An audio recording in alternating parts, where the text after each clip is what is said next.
நல்லவர். परमेश्वर अच्छा है. சோ கடந்த சில மாதங்களாக நாம் ஆசரிப்பு கூடாரத்தின் अनेक காரியங்களை கற்றுக்கொண்டு வருகிறோம். तो गए कई सारे महीनों से मिलापले तंबू के बारे में हम सीखते आ रहे हैं. ஆசரிப்பு கூடாரத்தில் இருந்த பொருட்களை குறித்து நாம் தியானித்திருந்தோம். तो मिलापले तंबू के वस्तुओं के बारे में अध्ययन किए थे. அங்க இருந்த உடன்படிக்கை பெட்டியை குறித்து நாம் தியானித்தோம். उधर रहा जो वाचा का संदूक उसके बारे में अध्ययन किए. அதே போல ஆசரிப்பு கூடாரத்தை அந்த சுற்றி இருந்த திரைச்சீலைகள் அதை எல்லாவற்றையும் நாம் பார்த்தோம். तो मिलापले तंबू के चारों ओर थे जो पर्दे थे उसके बारे में हम सीखे. ஆசாரனுடைய உடைகளை குறித்து நாம் தியானித்தோம். याजक का वस्त्र के बारे में अध्ययन किए. சோ அதற்கப்புறம் நாம் பலிகளை குறித்து தியானித்தோம். उसके बाद हम बलि के बारे में अध्ययन करते आ रहे हैं. சர்வாங்க தகன பலியை குறித்து நாம் முழுமையாய் பார்த்திருக்கிறோம். तो होम बलि के बारे में पूरी रीति से हम देख चुके हैं. சோ அதன்படி வாழ்வதற்கு நம்மை ஒப்பு கொடுக்க வேண்டும். तो उसके अनुसार जीने के लिए अपने आप को समर्पण करेंगे. சோ இந்த நாளில் கூட इन दिनों में भी இந்த பலிகளின் தொடர்ச்சியாக ये जो बलि के लगातार विस्तार में லேவியராகமம் 2ஆம் அதிகாரத்திலிருந்து लेविय के दूसरा अध्याय से நாம் தியானிக்க போகிறோம். हम अध्ययन करने वाले. இந்த 2ஆம் அதிகாரத்தில் போஜன பலியை குறித்து சொல்லப்பட்டு இருக்கிறது. दूसरा अध्याय में अन्न बलि के बारे में कहा गया है. இந்த 2ஆம் அதிகாரம் முழுவதுமே போஜன பலி குறித்து இருக்கும். दूसरा अध्याय के सारे चीज अन्न बलि के बारे में है. 6ஆம் அதிகாரத்தின் 14 இருந்து 23 வரைக்கும்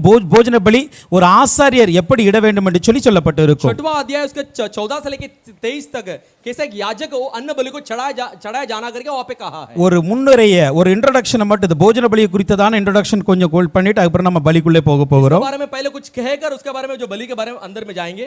सो இஸ்ரவேல் ஜனங்கள் जो इजराइल लोग है ஆசாரியர்களுடைய போஜனத்திற்காய் இப்பலியை செலுத்தினாதால் இது போஜன பலி என சொல்லப்படுகிறது. याजक के भोजन के लिए बलि चढ़ाता इसलिए अन्न बलि कहा जाता है. அதை போல वैसे ही கர்த்தர் கொடுத்த ஆசீர்வாதத்திற்கு நன்றி செலுத்தும் விதமாய் जैसे परमेश्वर देव आशीर्वाद के लिए धन्यवाद कहते हुए இந்த பலி கொடுக்கப்படுவதால் இது நன்றி பலி எனவும் சொல்லப்படுகிறது. बलि चढ़ाया जाता है इसलिए धन्यवाद बलि करके भी कहा जाता है. கர்த்தரின் நடத்துதலையும் परमेश्वर की जो अगुवाई है அவருடைய ஆசீர்வாதத்தையும் उसका जो आशीर्वाद है நினைத்து கொடுக்கப்படுவதால் இது நினைவு கூறும் பலி என்று சொல்லப்படுகிறது. स्मरण करके चढ़ाया जाता है इसलिए याद किया हुआ जो बलि भी है कहा जाता है. இந்த போஜன பலிக்கு 3 வித பெயர்கள் உள்ளடங்கி இருக்கிறது. भोजन अन्न बलि के अंदर 3 तरह के नाम छुपा हुआ है. ஒன்று நாம் சாதாரணமாய் சாப்பிடுகிற ஒரு ஆகாரத்தை இது பலியாய் கொடுப்பதினால एक साधारण जो भोजन खाते हैं इसको बलि के रूप में चढ़ाते हैं அதனால இது போஜன பலி எனப்படுகிறது. ये अन्न बलि करके कहा जाता है. அதை போல கர்த்தர் எனக்கு இந்த ஆகாரத்தை கொடுத்தார். तो इसलिए परमेश्वर ने मुझे ये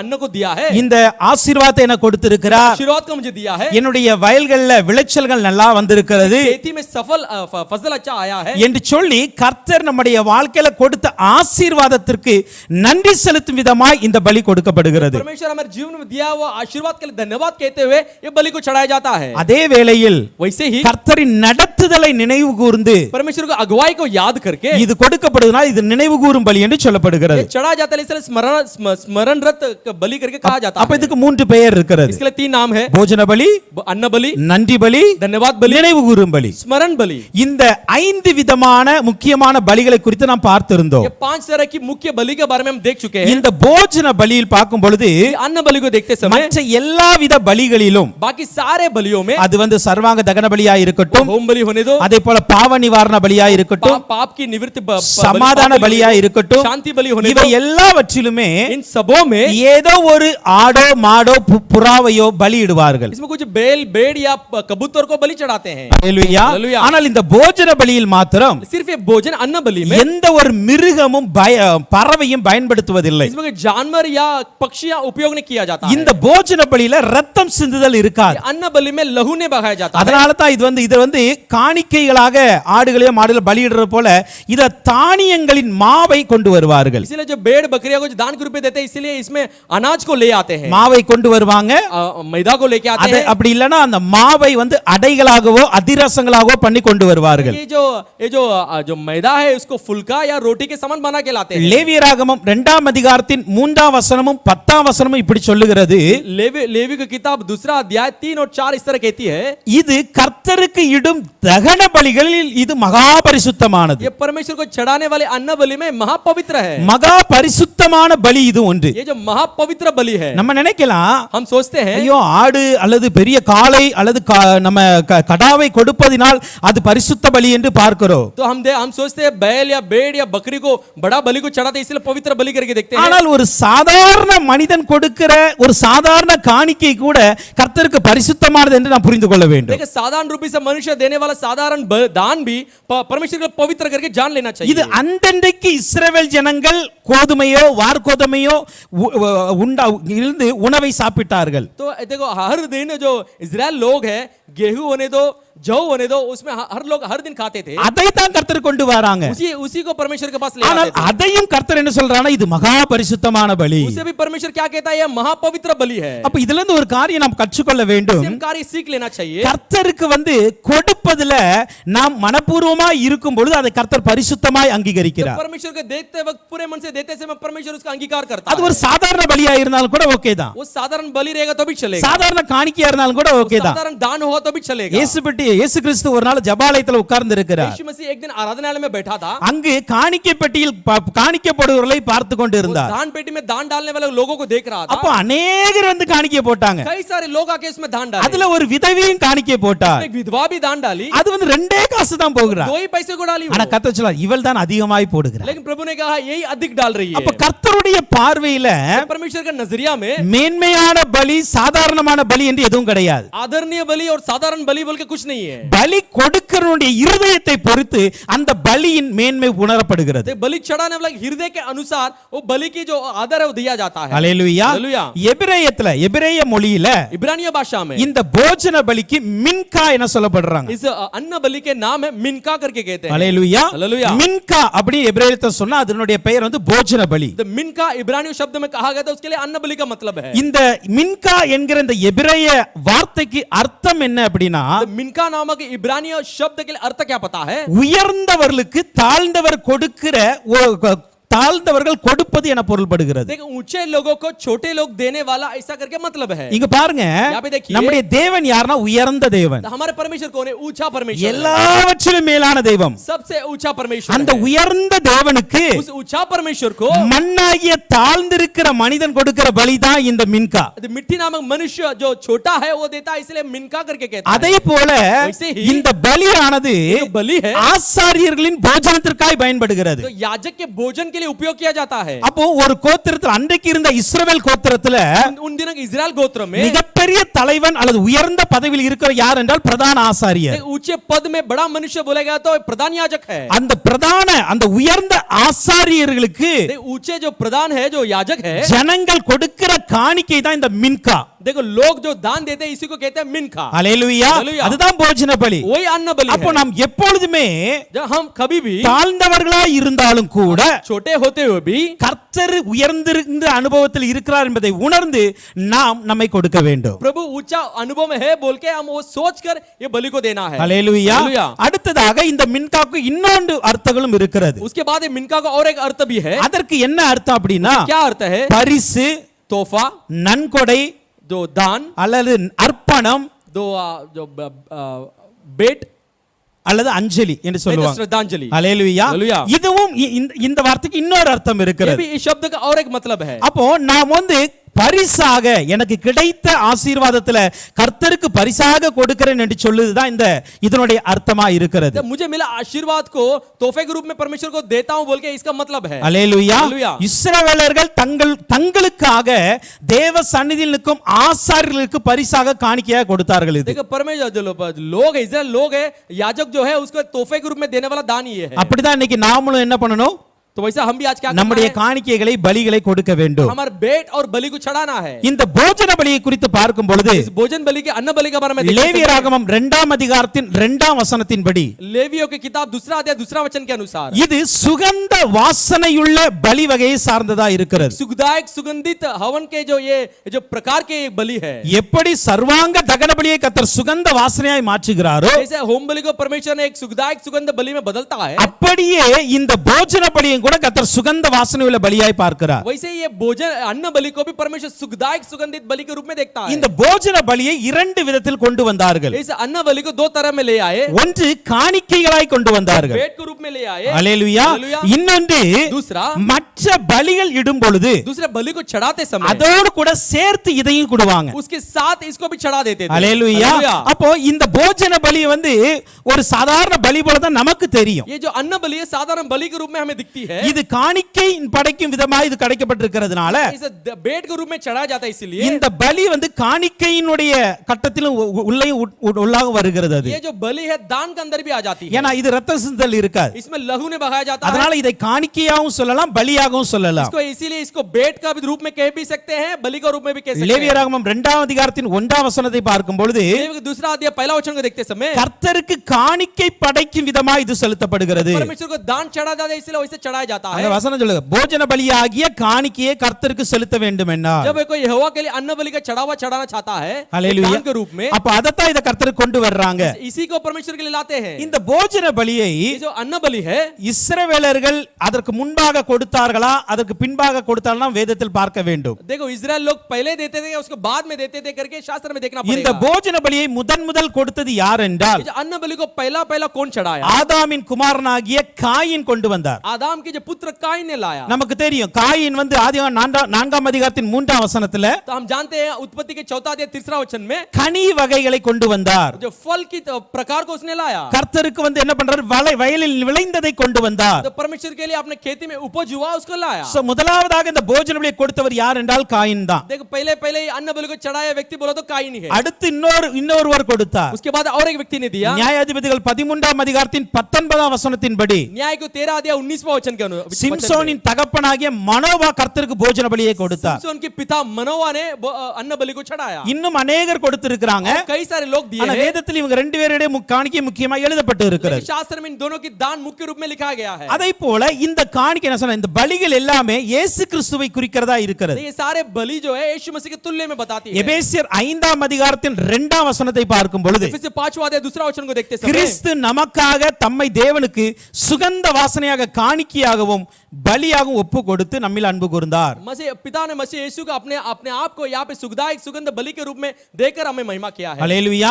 அப்ப இயேசு கிறிஸ்து தன்னை எப்படி ஒப்பு கொடுத்தார் தெரியுமா? यीशु मसीह अपने आप को कैसे समर्पण किया? காணிக்கையாகவும் ஒப்பு கொடுத்தார் பலியாகவும் ஒப்பு கொடுத்தார். भेंट के रूप में भी अर्पण किया और बलि के रूप में भी अर्पण அதான் இந்த போஜன பலி. वही अन्न बलि. இந்த போஜன பலிக்கு சொல்லுகிறது பலியாகிய காணிக்கை என்று சொல்லப்பட்டு இருக்கிறது. भोजन अन्न बलि के बारे में कहा गया है बलि नामक दान. ஹல்லேலூயா. அப்ப காணிக்கை என்று நான் சொல்லும் பொழுது ये दान बोल के कहते समय இது வந்து ஒரு பொருளாய் பழைய ஏற்பாட்டு காலத்தில் இருந்தது. एक वस्तु के समान पुराने करार के समय में था. ஆனால் புதிய ஏற்பாட்டு கால விசுவாசிகளுக்கு நமக்கு लेकिन नया करार के लोग हमको காணிக்கை என்பது பொருளாகவும் கொடுக்கப்படலாம். दान भी एक वस्तु के रूप में चीजों के रूप में भी दे सकता ஆனால் है. இயேசு கிறிஸ்து கொடுத்தது போல जैसे यीशु मसीह ने दिया நம்முடைய வாழ்வையும் நம்முடைய சரீரத்தையும் காணிக்கையாக கொடுக்க வேண்டும். हमारे जीवन को हमारे शरीर को भी दान के रूप में पेश कर सकते हैं. அதுதான் ரொம்ப முக்கியம். वही बहुत मुख्य है. ஹல்லேலூயா. हालेलुया. நாம் காணிக்கை என்கிற அந்த பணத்தை நம்முடைய பொருளாதாரத்திலிருந்து சில காரியங்களை கர்த்தர் கொடுக்கிறோம். तो हम आर्थिक स्थिति जो है उसमें से हम उठा के दान भी देते हैं. அது நல்லதுதான். वो बहुत अच्छा है. அதுவும் போஜன பலிதான். वो भी अन्न बलि है. அதுவும் நன்றி பலிதான். वो भी धन्यवाद बलि அதுவும் है. கர்த்தரை நினைத்து கொடுக்கிற वो பலிதான். भी परमेश्वर को स्मरण करके देने वाला बलि ஆனால் है. அதே வேளையில் उसी समय में அதை கொடுக்கிற வேளையில देते समय நாம் நம்மை கொடுத்திருக்க तो வேண்டும். हम अपने आप को दिया இயேசு கிறிஸ்துவை குறித்து அப்படிதான் சொல்லப்பட்டு यीशु இருக்கிறது. मसीह के बारे में वैसे कहा गया है. அவர் தம்மை பலியாக காணிக்கையாய் கொடுத்தார். अपने आप को बलि के रूप में दान के रूप में दिया है. அப்ப இந்த போஜன பலியிலிருந்து நாம் ஒரு காரியம் கற்றுக்கொள்ள வேண்டும். अन्न बलि में से कार्य को सीख लेना चाहिए. காணிக்கை என்பதும் நம்முடைய பொருள் மாத்திரமல்ல நம்முடைய சரீரமும் நம்முடைய வாழ்க்கையும் அடங்கி இருக்கிறது. दान बोलो तो एक वस्तु नहीं है हमारा शरीर भी है हमारा जीवन भी उसमें आया है. எபிரேயர் 10ஆம் அதிகாரத்தின் 5ஆம் வசனத்தை பார்க்கும் பொழுது 10वां अध्याय 5वां वचन को देखते அவர் समय உலகத்தில் பிரவேசிக்கும் பொழுது दुनिया में प्रवेश करते समय பலியையும் காணிக்கையும் நீர் விரும்பவில்லை. तो बलिदान और भेंट को नहीं चाहा. ஒரு சரீரத்தை எனக்கு ஆயத்தம் பண்ணினார். शरीर को मेरे लिए तैयार किया. ஹல்லேலூயா. हालेलुया. அப்ப இங்க சொல்லப்பட்டு இருக்கிறது यहाँ पे कहा गया है ஆதி காலத்தில் கொடுக்கப்பட்ட அந்த பலி அந்த காணிக்கைகளை கர்த்தர் விரும்பாமல் போய்விட்டார். आदि में दिया गया जो बलि और दान को परमेश्वर नहीं चाहा.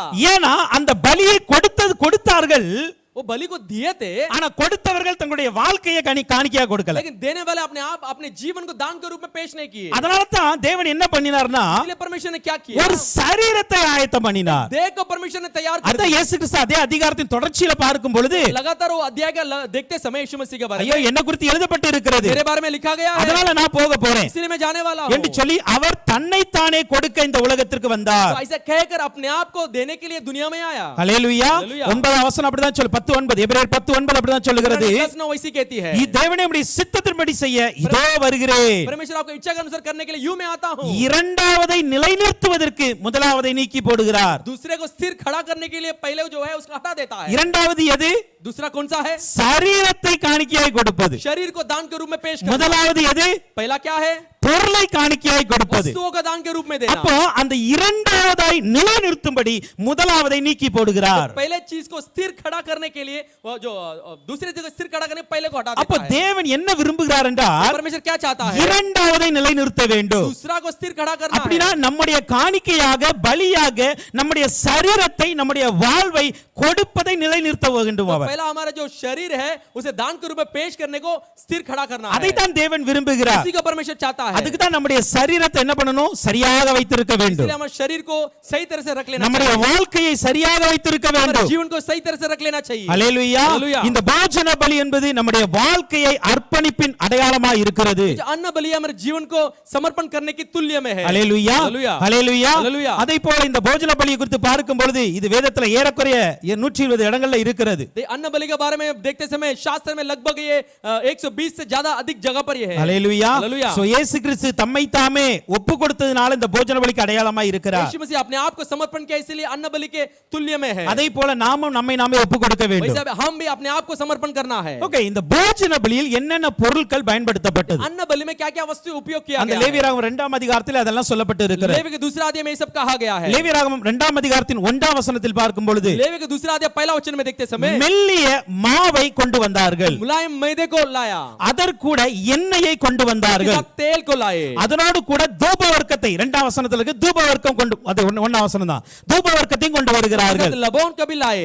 அதே போல 13ஆம் வசனத்தின்படி உப்பு கொண்டு வரப்பட்டது. उसके 13 वचन के अनुसार नमक को लाए। அப்ப இந்த போஜன பலியில மிக முக்கியமாய் பயன்படுத்தப்பட்ட பொருட்கள் என்றால் 4 பொருட்கள். इस अन्न बलि में उपयोग किया 4 वस्तु मुख्य बोले तो ये जो चार वस्तुएं हैं। ஒன்று மெல்லிய மாவு, एक मुलायम मैदा, இரண்டாவது எண்ணெய் கொண்டு வரப்பட்டது, दूसरा तेल लाया गया, மூன்றாவது தூப வர்க்கம் கொண்டு வரப்பட்டது, दूसरा जो लोबान जो लाया गया, நான்காவது உப்பு கொண்டு வரப்பட்டது. चौथा नमक को लाए। இந்த போஜன பலியை ये जो अन्न बलि को 5 விதமாக பலியிட்டார்கள். 5 प्रकार के रूप में उसको बलि चढ़ाए। போஜன பலியின் வகைகள் அப்படி என்று பார்க்கும் பொழுது अन्न बलि के प्रकार देखते समय 5 விதமாய் இந்த போஜன பலியை கொடுத்தார்கள். 5 तरह से अन्न बलि को चढ़ाए। ஒன்று, एक அடுப்புல சுடாம மெல்லிய மாவை கொண்டு வந்து கொடுத்தார்கள். एक सिर्फ मुलायम अच्छे पिसा हुआ आटे के समान आके लिए மெல்லிய மாவை கொண்டு வருவாங்க, எண்ணெயை கொண்டு வருவாங்க, தூப வர்க்கத்தை கொண்டு வருவார்கள். तो मैदा को लाते थे, तेल को लाते थे, लोबान को लाते थे। அதை நீங்கள் 6ஆம் அதிகாரத்தில் கூட 15ஆம் வசனத்துல பார்க்க முடியும். 6वां अध्याय 15 वचन में भी देख सकते हैं। போஜன பலியின் மெல்லிய மாவிலும் அதன் எண்ணெயிலும் தன் கைப்பிடி நிறைய எடுத்து, तो अन्न बलि के जो मैदा है, लोबान है, उसमें एक मुट्ठी भर लेकर அப்ப அந்த மெல்லிய மாவை எண்ணெய் அப்படியே கொண்டு வந்து கொடுத்தாங்க. जो मैदा और तेल उसको वैसे लाके दिए हैं। ஹல்லேலூயா. அது எப்படி பயன்படுத்த வேண்டும் என்று நாம் வருகிற இந்த காரியங்களை பார்க்கலாம். उसे कैसे उपयोग करना बोलेगा आने वाले हफ्ते में देखेंगे। சோ ஒன்று, அடுப்பில் சுடாமல் கொடுக்கப்பட்ட மெல்லிய மாவின் பலி. एक अपने तवे में नहीं डाला गया ऐसा दिया हुआ जो बलि है। இரண்டாவதாக दूसरा, அடுப்பில் பாகம் பண்ணப்பட்ட போஜன பலி என்று சொல்லப்பட்டு இருக்கிறது. तंदूर में पकाया गया एक बलि के समान। ஹல்லேலூயா. ஹல்லேலூயா. அது லேவியராகமம் 2ஆம் அதிகாரத்தின் 4ஆம் வசனத்தில் இருக்கிறது. लेवी की किताब दूसरा अध्याय 4वां वचन में है। மூன்றாவது, तीसरा, அந்த 2ஆம் அதிகாரத்தின் 5ஆம் 6ஆம் வசனத்தை பார்க்கும் பொழுது दूसरा अध्याय 5 और 6वां वचन के देखते समय தட்டையான சட்டியில் பாகம் பண்ணப்பட்ட போஜன பலி என்று சொல்லப்பட்டு இருக்கிறது. ये जो तवे में जो पकाया गया भोजन बलि अन्न बलि करके कहा गया है। ஹல்லேலூயா. ஹல்லேலூயா. தட்டையான தட்டு பேன்ல வரல, அதுல சுட்டு கொடுக்கிற போஜன பலி. तवा में हम पका के देते तवा जो आता है उसमें।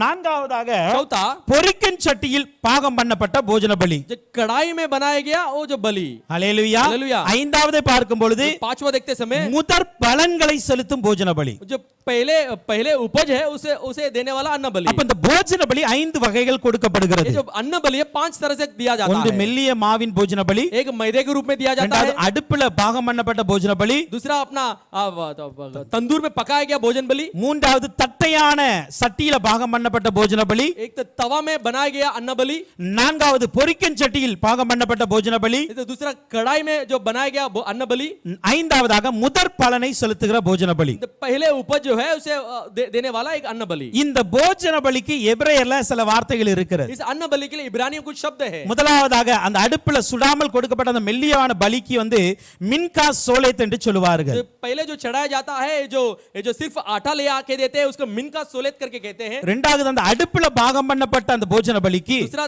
तवे में पकाया गया अन्न बलि के लिए மின்கா தன்னூர் மாஃபே அப்படின்னு சொல்லுவாங்க. मिनका तन्नूर माफे करके कहते हैं। அதே போல அந்த தட்டையான சட்டிய கொடுக்கப்பட்ட அந்த போஜன பலிக்கு तवा में पकाया गया जो अन्न बलि के लिए மின்கா மகாபத்னு சொல்லுவாங்க. मिनका मखाबत करके कहते हैं। அல்லேலூயா. அல்லேலூயா. மின்கா என்ற போஜன பலி, அந்த அதுக்கு அடுத்த வர்ற வேர்டுலாம் அந்த மெல்லிய மாவையோ அல்லது அந்த சட்டியையோ குறிக்கிறதா இருக்கிறது. देखो, मिनका बोलो तो अन्न बलि है, उसके बाद में आने वाले शब्द ही उसे तवा में पकाए या कढ़ाई में पकाए उसको बताती है। அதே போல பொரிக்கும் சட்டியில அந்த போஜன பலிக்கு மின்கா மார்க்கஷேத்னு சொல்லுவாங்க. जो कढ़ाई में पकाया जाता है वो अन्न बलि के लिए मिनका मार्केशेत करके है शब्द। முதற் பலனை கொண்டு வருகிற போஜன பலிக்கு மின்கா ரெஷித் என்று சொல்வார்கள். तो पहले उपज को लाते हैं, इसके लिए मिनका रेशेत करके कहते हैं। அல்லேலூயா. அல்லேலூயா. எபிரேய வார்த்தையிலிருந்து நம்ம கற்றுக்கொள்ளலாம். इब्रानी शब्दों के यहाँ से सीख सकते हैं। அல்லேலூயா. அல்லேலூயா. மின்கா சோலேத், मिनका सोलेत, மின்கா தன்னூர் மாஃபே, मिनका तन्नूर माफे, மின்கா மகாபத், मिनका मखाबत, மின்கா மார்க்கஷேத், मिनका मार्केशेत, மின்கா ரெஷித். मिनका रेशित। அல்லேலூயா. அல்லேலூயா. சரி, ஓகே, இது 5 போஜன பலியின் வகைகளா இருக்கிறது. ये जो पहला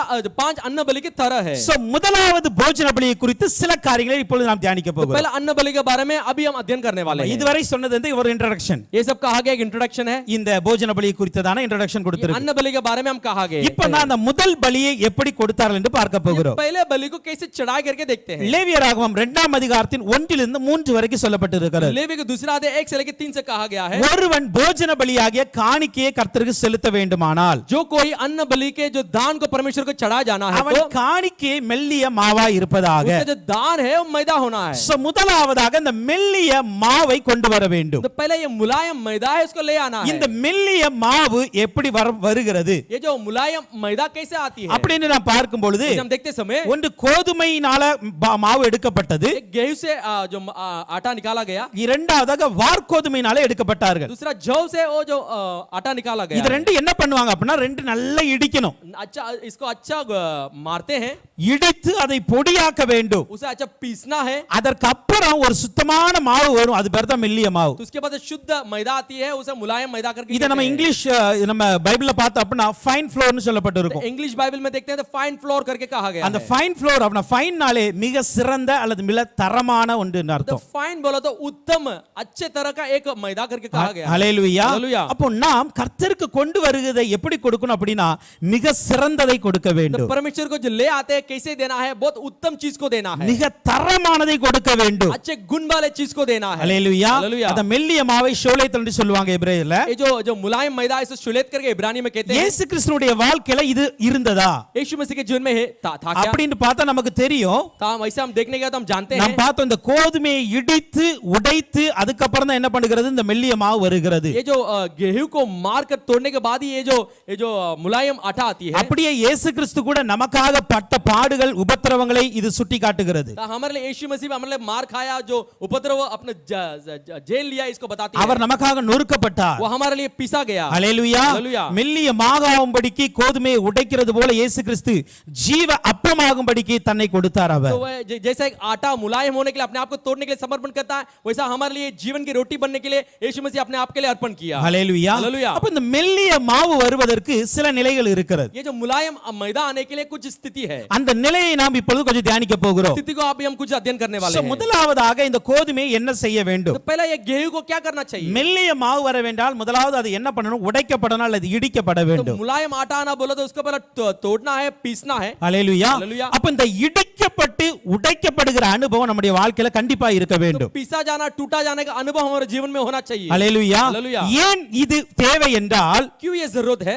ஒரு பொருள் உருவாக்கப்பட வேண்டும் என்றால் இடிக்கப்பட்டு உடைக்கப்பட்டு இருக்க வேண்டும். एक वस्तु बनाया जाना बोला तो उसको पहले तोड़ना है, पीसना है। கர்த்தருடைய சமூகத்துல நம்முடைய வாழ்க்கை உருவாக்கப்பட்ட நிலையில் வர तो வேண்டும். हमारे परमेश्वर समूह में हमारे जीवन एक बनाए जाने स्थिति में आना चाहिए। அதற்கு நாம் என்ன செய்யணும் அப்படினா முதலாவதாக இடிக்கப்பட வேண்டும். इसके लिए हम क्या करना है? पहला हम तोड़ा जाना है। ஏசாயா 28ஆம் அதிகாரத்தின் 28ஆம் வசனத்தை பார்க்கும் பொழுது इसाया 28वां अध्याय 28वां वचन में அப்பத்துக்கு அதுக்கு தானியம் இடிக்கப்படும். तो रोटी अन्न के लिए रोटी के लिए अन्न दाया जाती है. ஹல்லேலூயா. ஹல்லேலூயா. அப்ப அப்பத்து வேணும் அப்படினா தானியத்தை இடிச்சு தான் ஆகணும். और रोटी चाहिए तो अन्न को दाया जाना है. அதே போல இந்த மெல்லிய மாவு வரணும் அப்படினா நீங்க தானியத்தை இடிச்சு தான் ஆக வேண்டும். मुलायम आटा आना तो आपका अन्न को दाया जाना है. அப்படியே நம்முடைய வாழ்க்கையில तो ऐसा हमारे जीवन में கர்த்தருக்கு முன்பு நான் சிறந்தவனாய் நிற்க வேண்டும். परमेश्वर के सामने उत्तम रूपी में खड़ा நான் ஒரு தரமுள்ள ஒரு மனித ஆவிக்குரிய விசுவாசியாய் இருக்க வேண்டும். एक उत्तम आत्मिक व्यक्ति बनकर खड़ा ஒரு रहना है. தரமுள்ள ஊழியர்களாய் நான் நிற்க வேண்டும். एक उत्तम एक सेवक बनकर खड़ा रहना என்று है. யார் ஒருவர் விரும்புகிறார்களோ कोई चाहते हैं அவருடைய வாழ்க்கையில இடிக்கப்படுகிற உடைக்கப்படுகிற அனுபவம் வருகிறது. उनका जीवन में थाए जाना और टूटे जाने का अनुभव आती है. இயேசு கிறிஸ்து கூட சொல்கிறார். यीशु मसीह भी कहता है. யோவான் 2ஆம் அதிகாரத்தின் 19ஆம் வசனத்தை பார்க்கும் பொழுது दूसरा अध्याय 19वां वचन में देखते समय இந்த ஆலயத்தை இடித்து போடுங்கள், इस मंदिर को तोड़ डालो, 3 நாட்களில் இதை எழுப்புவேன். 3 दिन में इसे खड़ा करूंगा. இது அங்க இருக்கிற ஆலயத்தை சொன்னாலும் கூட इस वहां पे रहने वाले खड़े रहने वाले भवन அதற்கு அடுத்த வசனங்களில் நாம் பார்க்கும் பொழுது अगला वचनों में देखते அவர் हैं. சொல்றார் சரீரத்தை குறித்து பேசினார், इसके बाद शरीर के अपने शरीर के बारे में कहा, தன்னுடைய மரணத்தை குறித்து அவர் பேசினார். अपने मरण के बारे में कहा. அப்ப இயேசு கிறிஸ்துவின் சரீரம் இடிக்கப்பட்டு உடைக்கப்பட்டால் தான் ரட்சிப்பின் தேவனாய் அவர் மாற முடியும். तो यीशु मसीह का जीवन ताए जाना या तोड़ा जाना पीसा जाना बोले तो उद्धार के परमेश्वर बन सकता அதான் है. அப்போஸ்தலர் 2ஆம் அதிகாரத்துல பவுல் அப்போஸ்தலர் பேதுரு அப்போஸ்தலர் இப்படியே சொல்லுவார். तो प्रेरित दूसरा अध्याय में प्रेरित पौल इस तरह कहता है. எந்த இயேசுவை நீங்கள் சிலுவையில் அறைந்து கொலை செய்தீர்களோ जिस यीशु को सूली में मारकर तो आप लोगों ने हत्या அதே किया, இயேசுவை தேவன் வந்து ரட்சகராகவும் ஆண்டவராகவும் எழுப்பினார் என்று சொல்லி. तो उसी को पिता ने आके उद्धार करता और परमेश्वर बनके उसको उठाया. ஹல்லேலூயா ஹல்லேலூயா. ஹல்லேலூயா. ஹல்லேலூயா. அந்த 2ஆம் அதிகாரம் 23 24 வசனங்களை பார்க்கும் பொழுது दूसरा अध्याय 23 और 24 को पढ़ते समय அப்படிதான் அங்க சொல்லப்பட்டு वैसे இருக்கிறது. वहां पे कहा गया है. நீங்க எல்லாம் என்ன பண்ணீங்க? அவர் அடிச்சு சிலுவையில் அடிச்சீங்க. तुमने क्या किया? उसको पकड़कर सूली में मार ஆனால் दिया. அவர் தன்னுடைய மரண உபாதையில் கட்டை அவிழ்த்து அவரை எழுப்பினார். तो मरण के जो बंधन को तोड़कर उसको उठाया. ஹல்லேலூயா. ஹல்லேலூயா. 36ஆம் வசனம் இப்படி சொல்லுகிறது, 30 वचन इस तरह कहती है. நீங்கள் சிலுவையில் அறைந்த இந்த இயேசுவையே आप सूली में मारा इसी यीशु को தேவன் ஆண்டவரும் கிறிஸ்துவும் ஆக்கினார் என்று இஸ்ரவேல் குடும்பத்தார் யாவரும் நிச்சயமாய் அறிய கடவீர்கள். परमेश्वर ने उसे यहोवा बनाया और परमेश्वर ने उसे प्रभु बनाया करके निश्चय जान लो. அப்ப எந்த இயேசு உடைக்கப்பட்டாரோ, जिस यीशु टूटा गया, எந்த இயேசு அந்த இடத்துல இடிக்கப்பட்டு சிலுவையில் அறையப்பட்டாரோ यीशु वहां पे ताए जाकर सूली में मारा गया, அவர்தான் ஆண்டவராய் மாறுகிறார். वही प्रभु बनता है. ஹல்லேலூயா. அவர்தான் ரட்சகராய் மாறுகிறார். उद्धारकर्ता बनता है. இன்னைக்கு நம்முடைய வாழ்க்கையிலும் கூட हमारे जीवन में இயேசுவை போல நாமும் உடைக்கப்படுகிற அனுபவத்தை ஒப்பு கொடுக்க வேண்டும். मसीह के जैसा टूटे जाने का अनुभव में समर्पण करना चाहिए. அப்பொழுதுதான் अनेகரை பாவ அடிமைத்தனத்திலிருந்து மீட்கிறவர்களாய் மாற முடியும். जाके कई सारे लोग को गुलामीपन से छुड़ा सकते हैं. நம்மளும் ஒரு தரமான ஊழியங்களை செய்ய முடியும். हम एक उत्तम सेवा को कर सकते हैं. ஹல்லேலூயா. ஹல்லேலூயா. ஹல்லேலூயா. ஹல்லேலூயா. பாருங்க 1 சாமுவேல் 1ஆம் அதிகாரத்துல ஒரு சம்பவம் நடக்கிறது. पहला सामुएल पहला अध्याय में एक संभव होती है. அன்னாளை குறித்து நாம் பார்க்கிறோம். अन्नाल के बारे में हम देखते हैं. அதுல 10 11ஆம் வசனத்தை வாசிக்கும் பொழுது वो 10वां 11 वचन को पढ़ते समय அன்னாளுடைய ஜெபத்தை குறித்து இங்கு பார்க்கிறோம். अन्ना के प्रार्थना के बारे में यहाँ पे देखते हैं. அன்னாள் இப்படியாய் சொல்லுகிறார், अन्नाल इस तरह कहती है. ஆண்டவரே நீர் எனக்கு ஒரு குமாரனை கொடுத்தால் 11ஆம் வசனம், तो 11 वचन में प्रभु परमेश्वर आप मुझे நீங்க எனக்கு ஒரு ஆண் பிள்ளையை கொடுத்தால் यदि आपने मुझे एक बालक को दिया, அவன் உயிரோடு இருக்கும் சகல நாளும் நான் அவனை கர்த்தருக்கு ஒப்பு கொடுப்பேன். उसका जीवन भर सारे दिन के लिए प्रभु के लिए मैं समर्पण कर दूंगा. அல்லேலூயா. ஹல்லேலூயா. அன்னாள் என்ன சொல்றா? अन्ना क्या कहती है? நான் கர்த்தருக்கு ஒப்பு கொடுப்பேன். प्रभु को समर्पण कर दूंगी. எனக்கு ஒரு பிள்ளை கொடுத்தா நான் அப்படியே கர்த்தருக்கு கொடுப்பேன். मुझे एक बालक देगा तो मैं उसका परमेश्वर वैसे ही கொஞ்சம் देगा. யோசிச்சு பாருங்க. सोच के देखिए. அண்ணா கல்யாணம் முடிஞ்சு அடுத்த வருஷமே குழந்தை பிறந்ததா? अन्ना के जो शादी होगा अगला साल में बच्चा हुआ இல்ல. नहीं. அண்ணாவுடைய வாழ்க்கை சரித்திரத்தை நான் பார்க்கும் பொழுது अन्ना के जो जीवन के चरित्र को देखते समय யூதருக்கு ஒரு ஸ்கிரிப்சர் இருக்கிறது, ஒரு வேதாகமம் இருக்கிறது. यहूदियों का एक शास्त्र है. அது வேதாகமம் என்று சொல்ல முடியாது, வேதாகம் மொழிபெயர்க்கப்பட்ட ஒன்று இருக்கிறது. देखो उसके शास्त्र के अनुवाद किया गया एक शास्त्र है. அல்லது கமெண்ட்ரின்னு சொல்லுவாங்க. तो उसको कमेंट्री करके बोलते அது हैं. பேர் மித்ராஸ். उसका मित्रास करके அந்த बोलते हैं. மித்ராஸ்ல அண்ணாளுடைய சரித்திரம் சொல்லப்பட்டு उसका இருக்கிறது. मित्रास में अन्ना की चरित्र कहा गया அதுல है. என்ன சொல்லப்பட்டிருக்கு அப்படின்னா, उसमें क्या कहा गया है? அண்ணாளுக்கு ஏறக்குறைய திருமணமாகி 10 வருஷம் கழிச்சு தான் குழந்தை பிறந்திருக்கு. तो अन्ना को लगभग शादी होने के बाद 10 साल के बाद ही बच्चा हुआ. எல்கானாவுக்கு முதல் மனைவி தான் அண்ணாள். तो एल्काना का पहला पत्नी अन्नाल थी. இரண்டாவது மனைவி தான் பெனினாள். दूसरा पत्नी बेनिनाल थी. இங்க என்ன நடந்தது தெரியுமா? क्या हुआ? எப்படி ஆபிரகாம் சாராளுடைய வாழ்க்கையில ஒரு ஆகார் வந்தாலோ, जैसे अब्राहम के जीवन में अब्राहम और सारा के जीवन में एक आहार आई. சாராள் சொன்னா எனக்கு குழந்தை இல்ல அதனால நீங்க ஆகாரை சேர்த்துக் கொள்ளுங்க.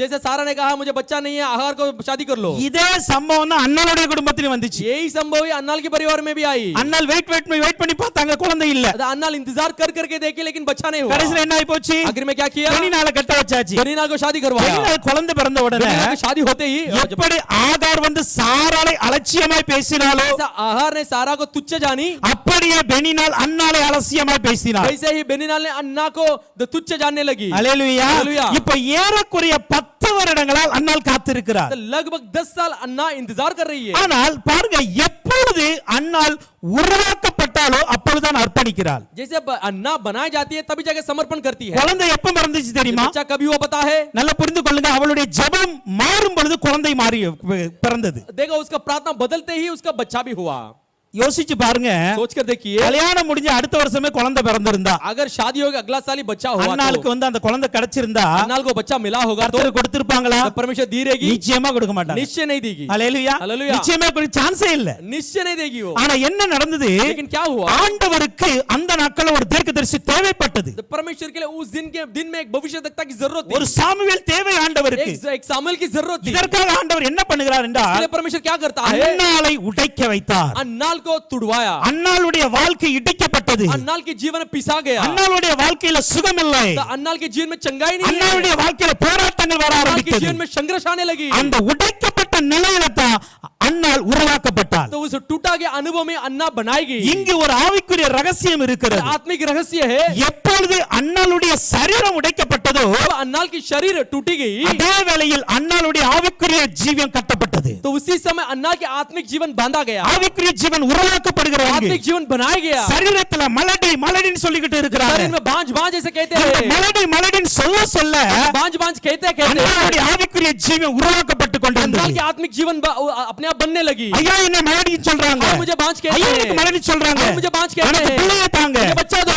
பிள்ளையை தாங்க मुझे बच्चा दो அப்படியே தொடர்ந்து ஜெபித்து கொண்டிருந்தார் ऐसी लगातार प्रार्थना करती आई கடைசில ஒரு நாள் வந்தது आखिर में एक दिन आया ஆண்டவர் சொன்னார் परमेश्वर से कही நீங்க எனக்கு பிள்ளையை கொடுத்தா आप मुझे बच्चा देगी நான் உமக்கு தருவேன் उसे मैं आपको दे दूंगा இந்த வார்த்தை சொன்ன உடனே इस शब्द के कहते ही ஆண்டவருக்கு தெரிஞ்சு போச்சு परमेश्वर को मालूम पड़ गया அன்னாள் இப்பொழுது நல்ல உருவாக்கப்பட்டு விட்டார் अन्नाल अभी अच्छा बनाएगी இப்ப குழந்தை கொடுக்க போறேன் अभी इसको मैं बच्चा देने वाला हूं மறு வருஷத்துல குழந்தை பிறந்ததுங்க अगला साल बच्चा हो गया அல்லேலூயா हालेलुया அல்லேலூயா हालेलुया அப்ப இதுல இருந்து தேவ பிள்ளைகளாக நாம் ஒன்று கற்றுக்கொள்ள வேண்டும் इससे परमेश्वर का बच्चा हमें एक सीख लेना है நம்முடைய उலக வாழ்க்கையில போராட்டங்கள் பெருகுது என்றால் तो हमारे दुनिया के जीवन में संघर्ष अगर बढ़ रही है तो உங்களுடைய சரீரத்தில் நீங்கள் அதிகமாய் அடிக்கப்படுகிறீர்கள் என்றால் आपके शरीर में बहुत सारे चीज मार खाते हैं तो நீங்கள் ஆவிக்குரிய வாழ்க்கையில ஏதோ ஒரு காரியத்துக்காக உருவாக்கப்பட்டு तब கொண்டிருக்கிறீர்கள் आत्मिक जीवन में कुछ ना कुछ चीजों के लिए बनाए जाते हैं ஆண்டவருடைய திட்டத்திற்கு நீங்கள் உருவாக்கப்பட்டு परमेश्वर की கொண்டிருக்கிறீர்கள் योजना के लिए आप बनाए जाते हैं ஆண்டவருடைய சித்தம் உங்களுடைய வாழ்க்கையை நிறைவேறுவதற்கு உங்களை ஆயத்தம் பண்ணி கொண்டிருக்கிறார் परमेश्वर की योजना आपके जीवन में पूरा होने के लिए आपको तैयार कर रही है அல்லேலூயா हालेलुया உங்களுடைய வாழ்க்கையில உடை வந்த பொழுதுதான்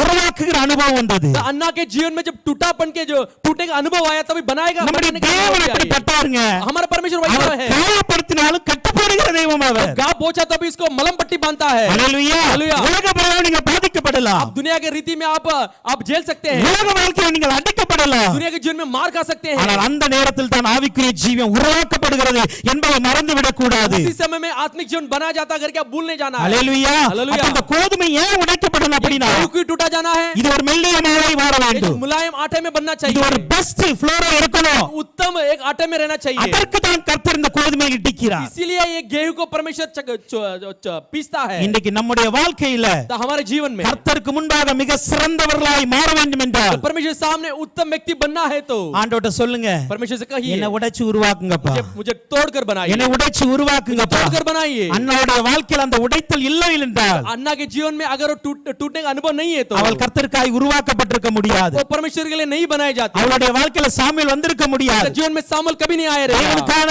ஒரு தீர்க்கதரிசியாய் மாறி இருக்க முடியாது परमेश्वर के लिए भविष्यद्वक्ता के रूप में बनने என ஆண்டவருக்கு தெரியும் लेकिन प्रभु जानता है ஏலிக்கு அப்புறம் தனங்களை நடத்த யாருமே இல்லை एली के बाद लोगों को अगुवाई करने में कोई नहीं है ரெண்டு பிள்ளைகள் இருக்கிறாங்க ரெண்டு பொல்லாத பிள்ளைகள் बहुत दोनों भी बुरे लोग हैं அவர்களை கொண்டு என் ஜனத்தை நடத்த முடியாது उनका रखकर में लोगों को नहीं चला அந்த सकते ரெண்டு பிள்ளைகளை கொண்டு என் ஜனத்திற்கு ஆசீர்வாதம் கொடுக்க முடியாது उन दोनों को रखकर में लोगों को आशीर्वाद नहीं அப்ப दे सकता சாமுவேல் பிறக்க வேண்டும் என்றால் सामुएल जन्म होना है तो அன்னாரை போல ஒருத்தர் உருவாக்கப்பட பண்ண வேண்டும். अन्ना के समान एक व्यक्ति बनाया जाना है. வேற யாரும் முதப்பிள்ளை கொண்டு விட மாட்டாங்க. तो कोई भी अपना पहलौठा बच्चे को नहीं देगा. அன்னால உடைக்க ஆரம்பித்தார். अन्ना को तोड़ने लगा.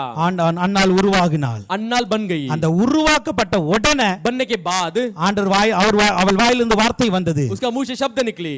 இனி நீர் கொடுத்தா உமக்கு தந்துருவேன். अभी आप देंगे तो मैं आपके लिए दे दूंगी. அப்படியே பிள்ளையை பெற்று எடுத்தார். वैसे ही बच्चे को जन्म दी. சோ இன்னைக்கு நம்முடைய வாழ்க்கையில வருகிற போராட்டங்களும் உபத்திரவங்களும், तो हमारे जीवन में आने वाले संघर्ष और उपद्रव, நம்முடைய வாழ்க்கையில வருகிற பாடுகளும் हमारे जीवन में आने वाले संघर्ष, நம்முடைய ஆவிக்குரிய வாழ்க்கையை கட்டுகிறதற்காக என்று புரிந்து கொள்ளணும். तो हमारे आत्मिक जीवन को बांधने के लिए समझ लेना. ஹalleluya. हालेलुया. அப்படிதான் இன்னைக்கு நான் ஒப்பு கொடுக்க इसी வேண்டும். हम आज समर्पण करना है. அடுத்து இந்த இடிக்கப்பட்ட இந்த மாவை என்ன பண்ணணும் அப்படினா, इसे गुटे जाने वाला ये जो आटे को क्या करना அத है, சலிக்க ஆரம்பிப்பாங்க. उसको जो चाला जाता है. ஹalleluya. हालेलुया. திரிக்கணும் அப்படி சொல்லப்பட்டு उसे இருக்குது. चाला जाना है. ஆமோஸ் 9ஆம் அதிகாரம் 9ஆம் வசனத்தை பார்க்கும் பொழுது, आमोस 9 वचन को देखते समय அத இதோ ஜல்லடையினால் சலிக்கிறது போல இஸ்ரவேல் வம்சத்தாரை எல்லா ஜாதிகளுக்கும் சலித்திருக்கும்படி நான் கட்டளையிடுவேன். मेरी आज्ञा से इजराइल का घराना सब जातियों में से ऐसा चाला जाएगा जैसे अन्न चालनी पे चाला जाता है, परंतु उसका एक भी पुष्ट दाना भूमि ஒரு पर கோதுமை மணியின் தரையிலே விழுவதில்லை. एक भी पुष्ट दाना भूमि पर नहीं गिरेगी. ஹalleluya. हालेलुया. அப்ப இடிக்கப்பட்ட உடனே वो जो चाला जाने जो அது गुटे जाने के என்ன बाद சலித்து அல்லது அரித்து எடுக்க उसके வேண்டும். बाद वो चाला जाके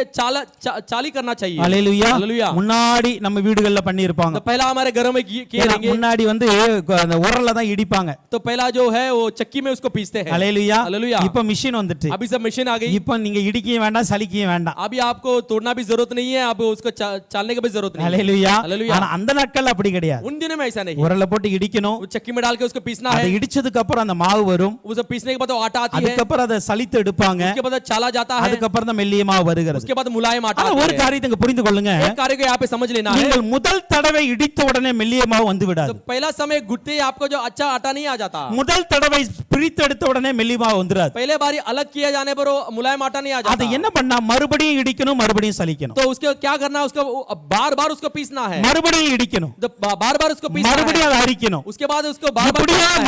மறுபடியும் செய்ய தான் उसको ऐसा बारंबार करते என்ன करते நடக்கும் என்றால் ஒரு நல்ல சுத்தமான மெல்லிய மாவு வரும். तभी क्या हुआ, आज एक शुद्ध मुलायम आटा आ जाती है. அது வரைக்கும் அது என்னன்னா கொஞ்சம் பெருசா இருந்துட்டு தான் இருக்கும். तब तक वो जरा बड़ा-बड़ा दाना के रूप में रहता है. ஹalleluya. हालेलुया. இது பிரிக்கப்படுகிற அனுபவம் அல்லது நம்மள உகந்தவர்களாய் மாற்றுகிற ये அனுபவம். जो हमें अलग करने वाला अनुभव है, एक उत्तम व्यक्ति बनाने का अनुभव है. ஒவ்வொருடைய தேவப்பிள்ளையுடைய வாழ்க்கையில இது இருக்கிறது. हर एक परमेश्वर जीवन के जो परमेश्वर के बच्चे के जीवन में உடைத்ததுக்கு அப்புறம் பாருங்க, तो टूटे जाने के बाद देखो தேவன் உங்களை பிரிக்கிறார். परमेश्वर आपको अलग करता है. ஹalleluya. हालेलुया. அவருக்கென்று உகந்தவர்களாய் மாற்றுகிறார். उनके लिए एक योग्य बनाता है. வேதத்துல ஆரோனை குறித்து நமக்கு தெரியும். शास्त्र में आरोन के बारे में हम देखते हैं. முதல் பிரதான ஆசாரியர். पहला प्रधान याजक है. இந்த ஆரோனை கர்த்தர் எப்படி பிரித்தார் என்பதை பாருங்க. ये आरोन को परमेश्वर ने कैसे अलग किया करके சில देखना है. வசனங்களை சொல்லுகிறேன், நோட் பண்ணிக்காங்க. वचनों को कहता हूं, आप मार्क कर लीजिए. யாத்ராகமம் 19ஆம் அதிகாரத்தின் 6ஆம் வசனத்தை பார்க்கும் பொழுது निर्गमन 19वां अध्याय 6वां वचन को देखते समय அங்கு சொல்லுகிறார், இஸ்ரவேல் ஜனங்களை பார்த்து சொல்லுகிறார். इजराइल, वहां पे इजराइल लोगों को देख के कहता है. யாத்ராகமம் 19:6. निर्गमन எக்ஸோடஸ் 19:6.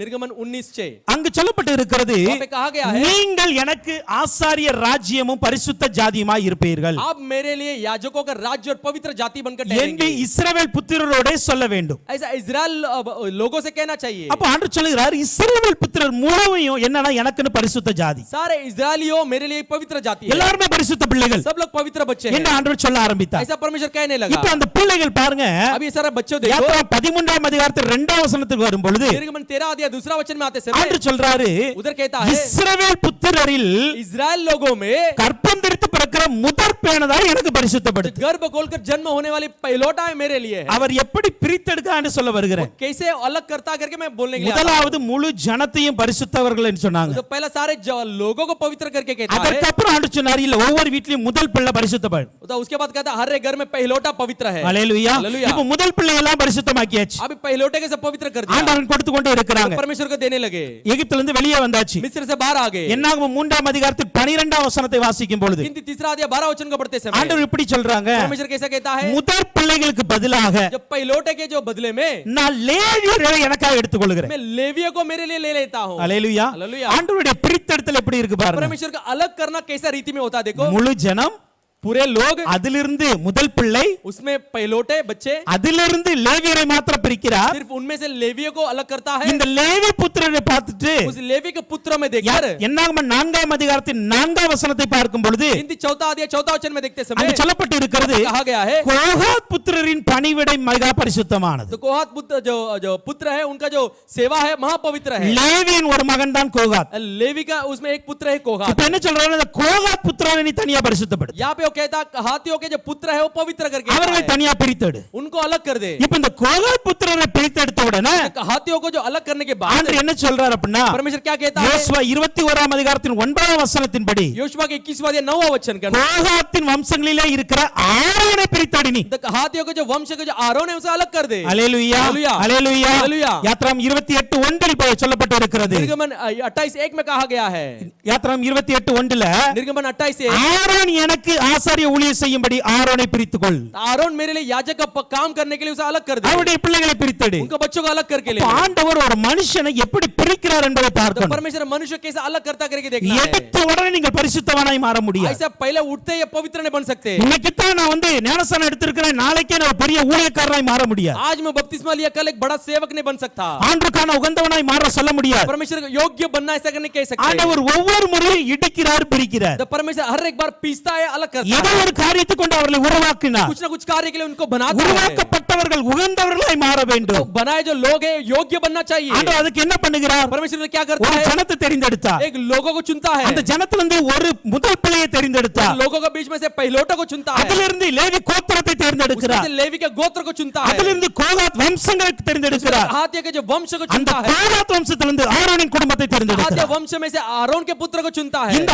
ஆரோன் தான் பரிசுத்தவானாய் இருக்கிறார். आरोन ही पवित्र व्यक्ति बनकर खड़ा होता है। அல்லேலூயா. அல்லேலூயா. அப்ப சொல்ல, अनेक முறை உடைக்கப்பட்டு பிரிக்கப்பட்டால் தான் நாம் தேவனுக்கு தரம் வாய்ந்தவர்களாய் நிற்க முடியும். कई सारे समय पीसे गए तो अलग किए जाने के बाद ही परमेश्वर के लिए उत्तम व्यक्ति बनकर खड़े रह ஆண்டவர் सकते हैं। நம்மையும் கூட அப்படிதான் ஊழியத்துல கொண்டு வருவார். परमेश्वर हमें भी वैसी सेवा में लाता है। முதலாவதாக அந்நிய ஜனங்கள் நடுவிலிருந்து பிரித்தெடுத்து ஒரு சபைக்குள் கொண்டு வருகிறார். पहला पराया जो लोगों में से अलग करके कलीसिया के अंदर लाता है। அந்த சபைக்குள்ளாக சில ஒரு குழுக்குள் நம்மை கொண்டு போவார். तो कलीसिया में कुछ झुंड के अंदर में ले जाता ஒரு है। ஜெபக்குழுக்குள் கொண்டு போவார். प्रार्थना झुंड में ले ஒரு जाता है। சுவிசேஷ குழுக்குள் கொண்டு போவார். समाचार के सभा में ले जाता है। அல்லேலூயா. हालेलुया। போனவுடனே நீங்க ஜெபம் நடத்த முடியாது. जाते जाते प्रार्थना नहीं चला सकते। போனவுடனே சுவிசேஷம் அறிவிக்க முடியாது. जाते ही सुसमाचार नहीं बता அந்த सकते। குழுவுல ஒரு உறுப்பினராக நம்ம वो வைக்கிறார். झुंड में एक एक एक व्यक्ति बनाकर रखता है। அதுக்கப்புறம் கொஞ்ச நாள் போகும். उसके बाद थोड़ा दिन जाता है। ஆண்டவர் உங்களுடைய பொறுமையை பார்ப்பார். परमेश्वर आपको धीरज को देखता है, உங்களுடைய வாஞ்சையை பார்ப்பார். आपकी चाहत को देखता है, உங்களுடைய விருப்பங்கள் எப்படி இருக்கிறது. आपकी चाहत कैसा है। அப்ப அதை பார்த்து என்ன பண்ணுவார்னா, देख के क्या कहता அந்த है, குழுக்கள் இருந்து சில பேரை பிரித்தெடுப்பார். उस झुंड में से कुछ लोगों के रूप में अलग करता है। அந்த சில பேர் என்ன பண்ணுவாங்க, कुछ लोग क्या करते हैं, ஏதோ சின்ன சின்ன ஊழியங்கள் ஆலயத்துல கொடுக்கப்படுகிறது. तो छोटा छोटा सेवा कलीसिया में दिया जाता है। ஆமா, இன்னைக்கு அப்படி மீடியா டீம் இருக்கு, கோயர் டீம் இருக்கு, இப்படி ஆனா சில சில கொடுக்கிற சில ஊழியங்களை கர்த்தர் கொடுப்பார். ऐसा कैसा आज के दिनों में कलीसिया मीडिया ग्रुप है, कोयर ग्रुप है, ऐसा अलग अलग सेवा देता அப்ப है। அதுல நீங்க உண்மையா இருக்கும்போது, उसमें आप सच्चाई के साथ रहते அதுல हैं, ஆண்டவருக்கு வாஞ்சியாய் செயல்படும் பொழுது, उसमें परमेश्वर की चाहत रूपी काम करते समय, ஊழியருடைய வார்த்தைக்கு முழுமையாய் கீழ்ப்படியும் பொழுது, सेवक के जो बातों के लिए पूरा आज्ञा पालन करते हैं, ஆண்டவர் அதுல இருந்து என்ன பண்ணுவார், परमेश्वर उसमें से क्या करेगा, ஏதோ ஒரு ஊழியத்துக்கு கொடுப்பா, கையில கொடுப்பா. दूसरा एक सेवा का हाथ में दे देता है। அந்த ஊழியத்தை சரியாய் செய்யும் பொழுது तो सेवा को सही तरह से करते समय ஆண்டவர் சபையை நடத்த அனுமதிப்பார். परमेश्वर कलीसिया को चलाने के लिए अनुमति देता है। அல்லேலூயா. हालेलुया। அப்படிதான் ஒரு மனுஷன் பிரித்தெடுக்கப்படும். ऐसे एक मनुष्य अलग किया जाना है। அந்த மனிதன் தான் உருவாக்கப்பட்ட वही மனிதன். मनुष्य बनाया जा वो व्यक्ति है। அல்லேலூயா. हालेलुया। ஆரோனை எப்படி பாடுகள் மத்தியில உருவாக்கி கொண்டு வருகிறாரோ, आरोन एक संघर्ष दुख के बीच में बना के ले आता है। அப்படியே இன்றைக்கு உங்களையும் என்னை கர்த்தர் உருவாக்கி கொண்டு வருகிறார். आज हमें आप और हमें परमेश्वर बना के ले आता है। அல்லேலூயா. हालेलुया। இங்க பிரித்தெடுக்கிற அர்த்தத்தை நம்ம ஆட்கள் வேற மாதிரி விரிச்சிடுவாங்க. आज अलग किए जाने का अर्थ को हमारे लोग दूसरे तरफ में समझ लेते हैं। ஆண்டவர் இன்னைக்கு என்ன அழைச்சாரு, சபையை விட்டே பிரிந்து போயிடுவாங்க. आज परमेश्वर ने बुलाया करके कलीसिया छोड़ के चले जाते हैं। அந்த பிரித்தெடுத்தல் இல்லை இது.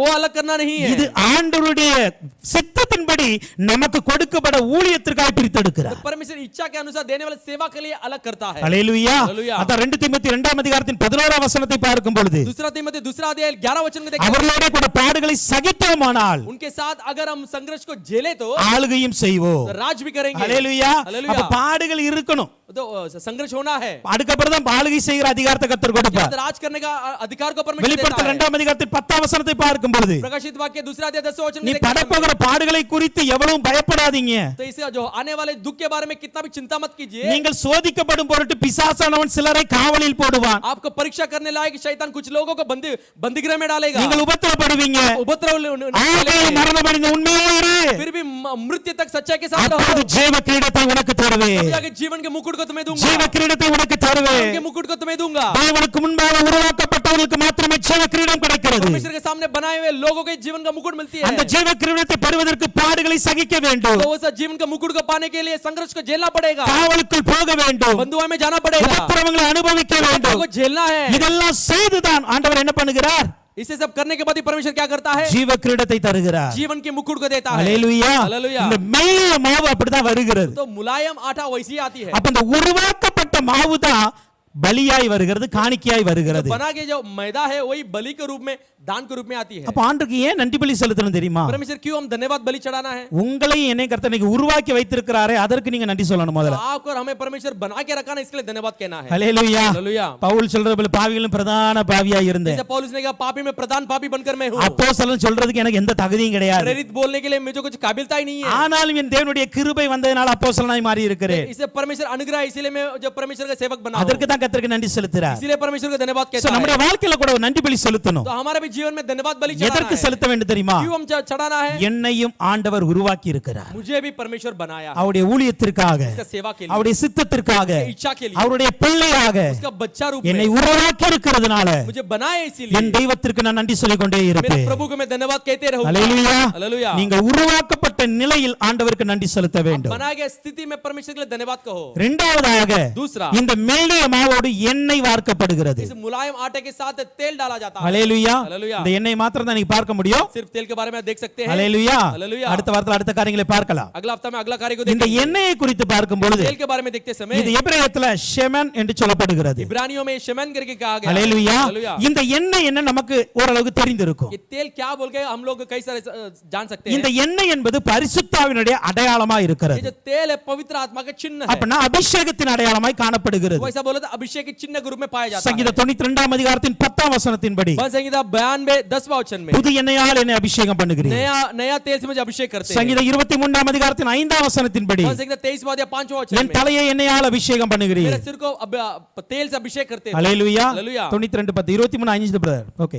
என் தலையை எண்ணெயால் அபிஷேகம் பண்ணுகிறீர். मेरे तेल को सिर को तेल से अभिषेक அப்ப करते हो இந்த எண்ணெய் என்பது அபிஷேகம் நிறைந்திருக்கிறதை ये குறிக்கிறது. तेल है जो अभिषेक से भरा हुआ ऐसा रूप में दिखाता है ஹalleluya. हालेलुया இயேசு கிறிஸ்து கூட அபிஷேகத்தில் நிறைந்திருந்தார். यीशु मसीह भी अभिषेक में भरा हुआ था ஆவியானவரால் நிறைந்திருந்தார். पवित्र आत्मा से भरा हुआ था நமக்கு தெரியும் அப்போஸ்தலர் 10 அதிகாரத்தின் 38 வசனத்தை வாசிக்கும் हम பொழுது जानते हैं प्रेरितों की किताब 10वां अध्याय 38वां वचन में தேவன் பரிசுத்த ஆவியினாலும் வல்லமையினாலும் இயேசுவை அபிஷேகம் பண்ணினார். जब परमेश्वर पवित्र आत्मा और सामर्थ्य से यीशु मसीह का अभिषेक किया எல்லா பலிகளிலும் இயேசு இருப்பார். सब बलि में यीशु मसीह ஹalleluya. रहेगा हालेलुया எல்லா இடத்திலும் இயேசு கிறிஸ்து सब இருக்கிறார். जगह पर यीशु मसीह रहेगा இன்றைக்கு நாம் அவரை போல மாறணும். आज हम उसकी तरफ बनना है ஹalleluya. हालेलुया அப்ப இந்த எண்ணெய் இந்த அபிஷேகத்தினால் இயேசு கிறிஸ்து நிறைந்திருந்தார். तो अभिषेक से यीशु मसीह भरा हुआ था அப்படியே நம்முடைய வாழ்க்கை கூட वैसे अभी हमारा भी जीवन ஒரு மென்மையாய் மாறுவதற்கு, एक मुलायम बनने के लिए இன்னும் தேவனுக்கு உகந்ததாய் और மாறுவதற்கு भी परमेश्वर योग्य बनने के நாம் लिए எண்ணெய் வார்க்கப்பட வேண்டும். हम तेल डाला जाना है எண்ணெயினால் நிறைந்திருக்க வேண்டும். तेल से भरा हुआ रहना है அபிஷேகத்தினால் நிறைந்திருக்க अभिषेक வேண்டும். से भरा हुआ रहना है உருவாக்கப்பட்டு இடித்து உருவாக்கப்பட்டவர்கள் ऐसे हम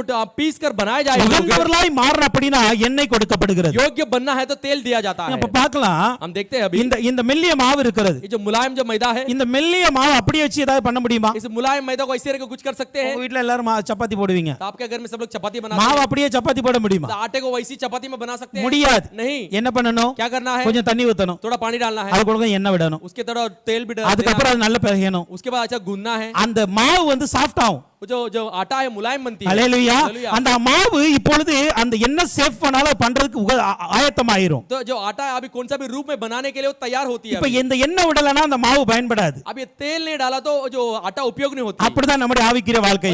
वैसा हमारा आत्मिक जीवन நம்ம है உருவாக்கப்பட்டவர்களா இருந்தாலும் हम बनाए हुए लोग बनकर फिर நீங்க भी போராட்டங்களை சகிச்சு ஜெயிச்சிட்டீங்க. सब संघर्ष को जेल कर ऊपर आ गए ஹalleluya. ஆண்டவர் உங்களை பிரித்தெடுத்துட்டார். परमेश्वर आपको अलग कर दिया நல்ல உருவாக்கப்பட்ட நிலையில தான் இருக்கிறோம். अच्छा बनाए गए स्थिति में है ஆனால் அபிஷேகிக்கிற ஆவியானவர் இல்லனா ஒண்ணுமே முடியாது. अभिषेक करने वाला पवित्र आत्मा नहीं है तो कुछ भी नहीं होगा உங்க வாழ்க்கை உகந்ததா மாறாது. आपका जीवन योग्य नहीं बनेगी எண்ணெயில வச்சு அந்த மாவை பரட்டினதுக்கு அப்புறம் தான் तेल में रखे वो जो आटे को गूंदने के बाद ही நீங்க பூரி போடணும், பூரி போடலாம், சப்பாத்தி போடலாம், சப்பாத்தி போடலாம். आप पूरी बनाना तो पूरी बना सकते हैं चपाती बनाना तो चपाती बना सकते हैं ஹalleluya. हालेलुया எதற்காக ஆயத்தமாயிருக்கணும்? இருக்கும். इसी के लिए भी वो तैयार होती है. ஏன் ஆவியானவர் வேணுங்க? क्यों पवित्र आत्मा ஏன் चाहिए? அபிஷேகம் வேணும்? क्यों अभिषेक நான் चाहिए? தான் நல்லா உருவாக்கப்பட்டுட்டேன், तो अच्छा बना गया நான் ना, தான் பிரிக்கப்பட்டுட்டேன், तो अलग किया गया हूं. எனக்கு எண்ணெய் வேண்டுமா? मुझे तेल चाहिए क्या? எண்ணெய் வரலாம், நீ பயன்பட முடியாது. अगर तेल नहीं आया तो उपयोग नहीं होगा. கர்த்தருக்கு உகந்தவர்களாய் மாற முடியாது. परमेश्वर योग्य नहीं बन सकता. எப்படி மாற வேண்டும்? कैसे बदल सकते இங்க हैं? பாருங்க, அப்போஸ்தலர் 2ஆம் அதிகாரம் 4ஆம் வசனத்தை பார்க்கும் பொழுது तो की किताब दूसरा अध्याय 4वां वचन में देखते हैं பரிசுத்த ஆவியினால் நிரப்பப்பட்டார்கள். पवित्र आत्मा से भरेगे. 1ஆம் அதிகாரத்தின் 8ஆம் வசனம் சொல்கிறது, आदि 8वां वचन में कहती है நீங்கள் பரிசுத்த ஆவியினால் நிரப்பப்படும் பொழுது आप पवित्र आत्मा भरे जाने के எனக்கு बाद சாட்சிகளாய் இருப்பீர்கள். मुझे गवाही रूप में खड़े हो जाएंगे. அல்லேலூயா. हालेलुया. இந்த அப்போஸ்தலர்கள் ये जो प्रेरित लोग हैं 3.5 வருஷம் கர்த்தரால் உருவாக்கப்பட்டாங்க. 3.5 साल यीशु मसीह से बनाए गए. நல்லா புரிந்து கொள்ளுங்க, 3.5 வருஷம் உருவாக்கப்பட்டாங்க. 3.5 साल बनाए गए. அவங்களுக்கு ஜெபிக்க தெரியும், उनको प्रार्थना करना आता है. அவங்களுக்கு வந்து பிசாசு துரத்த தெரியும், उनको दुष्ट आत्मा भगाने जानते हैं. நோய்களை குணமாக்க தெரியும், बीमारी को चंगा करना நல்லா जानते हैं. உருவாக்கி தான் வச்சிருக்கிறார். अच्छे बना के रखे हैं ஆனா ஒருத்தர் கூட சாட்சியா இல்லங்க. लेकिन फिर भी एक भी गवाही रूप में नहीं है. ஹalleluya. हालेलुया. தேவனுக்கு உகந்தது எது? परमेश्वर के योग्य क्या है? அற்புதம் செய்வதா? चमत्कार करना है क्या? பிசாசை துரத்துவதா? दुष्ट आत्मा भगाना அது है? இல்ல. वो नहीं है. தேவனுக்கு உகந்தது எது தெரியுமா? परमेश्वर के योग्य क्या पता है? அவர் சித்தத்தின்படி செய்வது. उसके इच्छा के अनुसार करना. ஹalleluya. हालेलुया. அதுதான் உகந்த மனிதன். वही योग्य मनुष्य அவன் தான் है. சிறந்த மனிதன். वही उत्तम मनुष्य இன்னைக்கு है. அவருடைய சித்தத்தின்படி செய்வதற்கு इच्छा का अनुसार आज करने के लिए அப்போஸ்தலருக்கு தேவைப்பட்டது பரிசுத்த ஆவியானவர். प्रेरितों की जरूरत पड़ा पवित्र आत्मा की. அந்த பரிசுத்த ஆவியானவர் வந்ததுக்கு அப்புறம் पवित्र आत्मा आने के बाद இவருடைய சாட்சியின் வாழ்க்கை மாற ஆரம்பித்தது. इनका गवाही का जीवन बदलने लगी. ஹalleluya. हालेलुया. அது வரைக்கும் तब तक ஒரு வேலைக்காரி கேட்டாலே மறுதலிக்கிறவன் தான் பேதுரு. एक नौकरानी पूछते ही इनकार करने वाला पतरस था. அப்படிப்பட்டவர் தான் பேதுருங்க. वैसा ही व्यक्ति पतरस था. வேலைக்காரி வந்து கேக்குறா, नौकरानी आके पूछती है உனக்கு அந்த மனுஷனை தெரியுமா? वो तू तो मनुष्य को யாருன்னு जानता है? எனக்கு தெரியாது. मुझे कौन है करके नहीं ஹalleluya. जानता. हालेलुया. ஹalleluya. हालेलुया. ஆனா பரிசுத்த ஆவி வந்ததுக்கு அப்புறம் पवित्र आत्मा आने के बाद போர்ச்சவர்கள் வருகிறாங்க, सेवक फौजी आती है, ஆசாரியர்கள் வர்றாங்க, याजक आते हैं, பரிசேயர்கள் வர்றாங்க, फरीसी आते हैं, வேதபாரகர்கள் வர்றாங்க, शास्त्रिक पंडितें आते हैं, வந்து சொல்றாங்க आके कहते அந்த हैं நாமத்தை குறித்து நீ எதுவும் பேசக்கூடாது. नाम के बारे में तू कुछ नहीं कहना है. என்ன சொன்னார் தெரியுமா? वो क्या कहा पता है? அந்த நாமத்தை குறித்து நான் பேசத்தான் செய்வேன். नाम के बारे में बात करूंगा என்ன ही. ஜெயில போடுங்க இல்ல கொல்லுங்க. मुझे बंदी में डालो नहीं तो मारो. ஹalleluya. ஹalleluya. ஹalleluya. ஹalleluya. ஒரு வேலைக்காரி முன்னாடி சாட்சியா இல்லாத ஒரு மனிதர் एक नौकरानी के सामने गवाही के रूप में खड़ा नहीं पाया एक இப்பொழுது सेवक அதிகாரிகளுக்கு முன்பாக சாட்சியா நிற்கிறார். देखिए अधिकारी के सामने अभी गवाही के रूप में खड़ा है. இதுதான் உகந்தவர்களாய் வாழ்றது. यही योग्य व्यक्ति बनना இதத்தான் ஆண்டவர் எதிர்பார்த்தார். यही परमेश्वर चाहता இதற்கு என்ன है. தேவை? इसके लिए क्या जरूरत है? அபிஷேகம் தேவை, अभिषेक का जरूरत है. ஆவியானவர் தேவை. पवित्र आत्मा की जरूरत है. ஹalleluya. हालेलुया. அருமையான தேவ பிள்ளைகளே, प्रिय परमेश्वर का நீங்கள் बच्चे, உருவாக்கப்பட்டவர்கள் தான், आप बनाए हुए लोग हैं. நல்ல பாடுகளை சகித்தவர்கள் अच्छा தான், संघर्ष को झेले हुए लोग हैं. அவருக்காய் பிரிக்கப்பட்டவர்கள் தான். परमेश्वर के अलग किए लोग हैं. ஆனால் தேவ சித்தத்தை நிறைவேற்ற வேண்டும் परमेश्वर की என்றால் इच्छा पूरा करना है तो உங்களுடைய வாழ்க்கையில் ஆவியின் நிறைவு தேவை என்பதை மறந்துவிடக் கூடாது. आपके जीवन में पवित्र आत्मा की भरपूरी चाहिए करके भूल मत ஆவியனுடைய जाओ. நடத்துதல் தேவை என்பதை மறந்துவிடக் கூடாது. परमेश्वर की अगुवाई की जरूरत है करके भूल मत जाओ. ஹalleluya. ஹalleluya. ஆவியானவர் யார் தெரியுமா? पवित्र आत्मा कौन है पता அவர் है? ஆழ்த்தத்துடைய தெய்வம், நம்மை போல மனிதனை போல ஆழ்த்தத்துடைய தெய்வம். हमारे जैसा एक मनुष्य के जैसा एक तत्व होने वाला परमेश्वर है. உருவம் இல்ல, அவ்வளவுதான். सिर्फ उसका रूप नहीं है बस. அவரை குறித்து சொல்லப்பட்டு இருக்கிறது. बारे में कहा गया है. பரிசுத்த ஆவியானவர் வரும்போது நீங்கள் பலன் அடைவீர்கள். पवित्र आत्मा आते ही आप बल पाओगे. அந்த பரிசுத்த ஆவியானவர் வரும்போது पवित्र आत्मा आते ही சகல சத்தியத்தில் உங்களை நடத்துவார். सारे सच्चाई में आपको चलाएगा. ஹalleluya. हालेलुया. சத்தியத்தை போதிக்க மட்டும் செய்ய மாட்டார், सत्य को आपका नहीं सिखाएगा. கைகளை பிடித்து சத்தியத்தில் நடத்துகிறவர் ஆவியானவர். हाथों को पकड़कर सच्चाई में चलाने वाला पवित्र आत्मा இந்த है. அனுபவம் நம்முடைய வாழ்க்கையில வரணுங்க. ये अनुभव हमारे जीवन में आना அதுதான் चाहिए. ஆவியானுடைய நிறைவு. वही पवित्र आत्मा की भरपूरी. ஆவியானவர் நீங்க போகிற இடத்துல உங்க கூட வருகிற தெய்வம். पवित्र आत्मा आप किधर किधर जाते हो वापस आने वाला पवित्र आत्मा நீங்க है. என்ன பேசுறீங்களோ அதுக்கு பதில் கொடுக்கிறவர் அவர். जो कुछ बात करते हैं उसके लिए उत्तर देने वाला வாக்கு मनुष्य है. கடங்காத பெருமூச்சுகளோடு ஜெபிக்கிறவர் அவர். लंबे सांस से प्रार्थना करने वाला एक है. அவர் நம்மை போல துக்கப்படுகிறவர். तो हमारे जैसे दुख उठाने वाला है. அந்த ஆவியானவர் இன்னைக்கு ஏதோ ஆவி மாதிரி நினைச்சிட்டு இருக்கிறாங்க. आज पवित्र आत्मा कुछ आत्मा के रूप में अब देखते हैं. ஹalleluya. हालेलुया. ஹalleluya. हालेलुया. அவர் ஆவி அல்ல, ஆவியானவர். तो आत्मा नहीं है पवित्र आत्मा है. அவர் உங்களோடு பேச முடியும், वो आपसे बात कर सकता உங்களோடு है. நடக்க முடியும், आपके साथ चल सकता உங்களோடு है. ஜெபிக்க முடியும், आपके साथ प्रार्थना कर உங்களோடு सकता है. துக்கப்பட முடியும், आपके साथ दुख झेल सकता உங்களோடு है. சந்தோஷப்பட முடியும், आपके साथ आनंद भी कर सकता உங்களோடு है. சிரிக்க முடியும், आपके साथ हंस सकता है. உங்களோடு அழ முடியும். आपके साथ रो भी सकता है. அந்த ஆவியானவரை நீங்கள் ஏற்றுக்கொள்ளணும். वो पवित्र आत्मा को आप स्वीकार कर அந்த लेना है. ஆவியில நிறைந்திருக்கும் பொழுது आत्मा में भरकर रहते समय சத்தியத்திற்கு தூணாய் மாறுவீர்கள், सच्चाई के लिए खंबा रूप में खड़ा रहेंगे. சத்தியத்திற்கு வழியாக இருப்பார்கள். सच्चाई के लिए मार्ग बनकर रहेंगे. ஹalleluya. हालेलुया. அந்த ஆவியானவர் வந்தாதான் वो जो पवित्र आत्मा आएगा तो ये தேவ சித்தத்தை நம்முடைய வாழ்க்கையில் நிறைவேற்ற முடியும். परमेश्वर की इच्छा को हम अपने जीवन में पूरा कर सकते हैं. உருவாக்கப்பட்டவர்களாய் இருந்தாலும் वो तो बनाए हुए लोग थे फिर भी ஆவியானவரால் உடைக்கப்பட்டு ஆவியானவர்களால் நம்ம அழகாக உகந்தவர்களாய் மாற்றப்பட்டு செய்யப்பட்டு இருக்க வேண்டும் पवित्र आत्मा के द्वारा योग्य बनाया जाना है அந்த அனுபவத்தை அன்னைக்கு ஆவியான நம்ம கொடுக்க वही விரும்புகிறார் अनुभव को पवित्र आत्मा आज देने के लिए चाहता அதுக்கு है தான் ஆவியான இன்னைக்கு நம்ம எதுக்கு நன்றி பலி செலுத்தணும் தெரியுமா तो इसीलिए वो जो हम क्यों धन्यवाद बलि चढ़ाते हैं நம்மள அபிஷேகித்திருக்கிறாரே அதற்கு ஆண்டவருக்கு கோடி நன்றி சொல்லணும் तो हमें अभिषेक किया इसलिए परमेश्वर को कोड़ी धन्यवाद करना है ஹல்லேலூயா हालेलुया உங்களுக்கு எனக்கு அபிஷேகம் கிடைச்சது ஒரு கிருபை तो हमें आप और हमें एक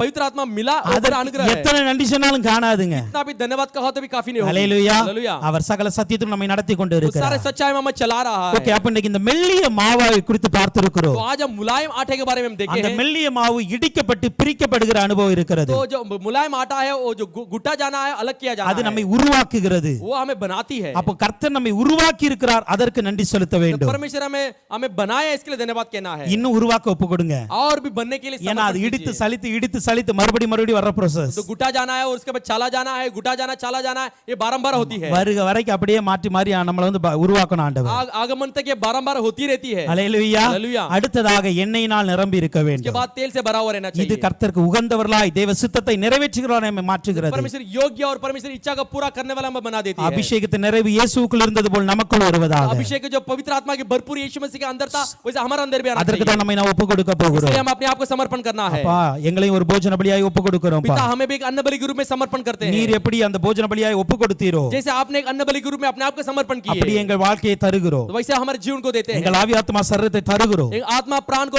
रूह को देते हैं எங்களை இன்னும் உருவாக்குவீராக हमें और भी बनाइए எங்களை இன்னும் உகந்தவர்களாய் हमें மாற்றுவீராக और भी योग्य बनाइए என்று நாம் ஒப்பு கொடுக்க வேண்டும் ऐसा हम समर्पण करना So, चाहिए அடுத்த காரியங்களை வருகிற வாரங்களில் तो பார்க்கலாம் अगला जो आने वाली चीजों को अगला हफ्ता देखेंगे கர்த்தருக்கு சித்தம் இருந்தால் परमेश्वर इच्छा हो तो கர்த்தர் பெரிய காரியங்களை செய்வாராக परमेश्वर बड़ा कार्य को करेगा நாம் கண்களை மூடிக்கொண்டு एक बार हम आंखों को बंद कर लेंगे கர்த்தரிடத்தில் ஒப்பு கொடுக்க போகிறோம் परमेश्वर समर्पण करने वाले हैं ஸ்தோத்திரிக்கிறோம் உந்தன் அடிமை நானையா என்னை காப்பாற்றும் கடமை உமக்கையா உந்தன் அடிமை நானையா என்னை காப்பாற்றும் கடமை உமக்கையா போவாஸ் போவாஸ் போர்வையால் என்னை மூடுமையா ஏசையா ஏசையா உம் அன்பினால் என்னை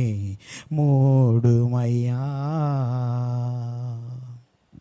स्वर्ग पिता आपको धन्यवाद देते हैं प्रभु जी सच्चे समय के लिए स्तुति करते हैं धन्यवाद देते हैं प्रभु जी आज भी हम अन्न बलि के बारे में हम देखे थे प्रभु जी अन्न बलि का जो मतलब कई सारे चीज़ों को पवित्र आत्मा हमें सिखाया बहुत गहराई रूप में हमें ले गए ये अन्न बलि का महत्व क्या है इसमें क्या क्या वस्तुएं उपयोग होती है इसको कैसे बनाया जाता है इसको कैसे चढ़ाया जाता है क्या है वस्तु करके आप कई सारे चीज़ हमसे बात किए प्रभु जी हमें सिखाए हमें अच्छा एक समझ को इस अन्न बलि के बारे में आपने हमें दिए इसके लिए धन्यवाद देते हैं प्रभु जी आज भी प्रभु जी जैसे एक अन्न बलि के लिए एक आटा प्रभु जी यहाँ पे लहू ने बहाया जाता है प्रभु जी आपके सामने जो भी अन्न बलि रखते हैं वो अन्न बलि होने दो होम बलि होने दो प्रभु जी आपके सामने रखने वाला बलि जो है हमारा हृदय अगर सही होगा वो भी बलि पवित्र ठहरा जाए करके आपने कहा था प्रभु जी हम इसमें बहुत खुश हुए प्रभु जी हम जो भी बलि लाते हैं कई सारे लोगों उनके पास जो पैसा नहीं रहता है प्रभु जी वो जो अपने पहले उपज को लाते हैं जैसे काइन और सिमसोन के पिताजी मनोवा ने लाया करके मुख्य चीजों में ये जो शास्त्र में कहा गया दो व्यक्ति है प्रभु जी आपने उनको बलि को स्वीकार किया प्रभु जी वैसे प्रभु जी हमारे भी बलि को प्रभु जी आपके सामने समूह में रखते हैं एक अन्न बलि एक धन्यवाद कह के एक याद करके प्रभु जी आपने हमें जो कुछ भी दिया है प्रभु जी उसके लिए आपके पास आके प्रभु जी ये अन्न बलि को हम चढ़ाते हैं प्रभु जी इसके लिए प्रभु जी एक घुटा गया एक अच्छे पिसा गया प्रभु जी एक गेहूं का जो आटा है प्रभु जी मैदा है प्रभु जी आपके सामने रखते हैं प्रभु जी ये हमारे जीवन है प्रभु जी हम आपके सामने एक उत्तम एक मुलायम चीज में रहने के लिए प्रभु जी हम अपने आप को घुटे जाने के लिए और प्रभु जी अपने आप को पीसे जाने के लिए यीशु मसीह जैसे अपने आप को प्रभु जी आपने समर्पण किए थे प्रभु जी एक अन्न बलि के रूप में प्रभु जी सूली में मारे गए पीसे गए टूटे गए प्रभु जी उसके बाद ही प्रभु जी आपके एक उत्तम बलि के रूप में अपने आप को समर्पण किए वैसे हमारा भी जीवन में प्रभु जी हम अपने आप को समर्पण करते हैं एक अन्न बलि के रूप में एक मुलायम आटे के रूप में प्रभु जी मुलायम आटा ऐसी नहीं बन जाती है प्रभु जी से गुठा जाता है वो छाला जाता है प्रभु जी ये बारंबार होती है एक मुलायम आटे के रूप में आने के लिए वैसे प्रभु जी दुनिया में सारे संघर्ष दुख को प्रभु जी उपद्रव को जेल लेने के लिए प्रभु जी